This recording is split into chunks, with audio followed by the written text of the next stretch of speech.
ಸಾಮಾಜಿಕವಾಗಿ ಒಂದು ಒಳ್ಳೆಯ ಕೆಲಸವನ್ನು ಮಾಡಬೇಕು ಅಂತೇಳಿ ತೀರ್ಮಾನವನ್ನು ಒಳ್ಳೆಯ ತೀರ್ಮಾನ ಅದು. ಅದಕ್ಕೆ ನಾನು ತುಂಬ ಹೃದಯದ ಧನ್ಯವಾದನ ಹೇಳಿ, ನಮ್ಮ ಹನುಮಂತಣ್ಣವರು ನಮ್ಮ ಡಾಕ್ಟರ್ ನಿರ್ಮಲಾ ಮೇಡಮ್ ಅವರವರು ಮೊದಲು ಮಾತನಾಡಿದ್ರು. ಭಾಳ ಖುಷಿಯಾಯಿತು. ಮೈಸೂರು ಜಿಲ್ಲೆಯವರು ಭಾಳ ಸಾಮಾಜಿಕ ಕಾಳಜಿ ಇರ್ತಕ್ಕಂಥವರು. ಅಂಥವರು ಇಂತಿಂಥ ಕಾರ್ಯಕ್ರಮದಲ್ಲಿ ಭಾಗವಹಿಸಿ ನಮ್ಮ ಜೊತೆ ಅವರ ಒಂದು ಮಾರ್ಗದರ್ಶನ ತಗೊಂಡ್ರೆ ಅನುಕೂಲ ಆಗ್ತದೆ ಅನ್ನೋ ನನ್ನ ಭಾವನೆ.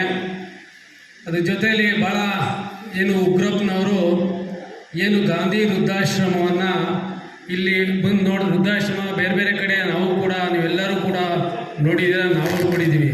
ಇಲ್ಲಿ ಬಂದು ನೋಡಿದ್ರೆ ವೃದ್ಧಾಶ್ರಮ ಅಂತಲೇ ಒಂದ್ಸಲ ಭಾಳ ಶುಚಿತ್ವವಾಗಿ ಭಾಳ ಅಚ್ಚುಕಟ್ಟಾಗಿ ನಿರ್ವಹಣೆ ಮಾಡ್ತಾ ಇದ್ದಾರೆ.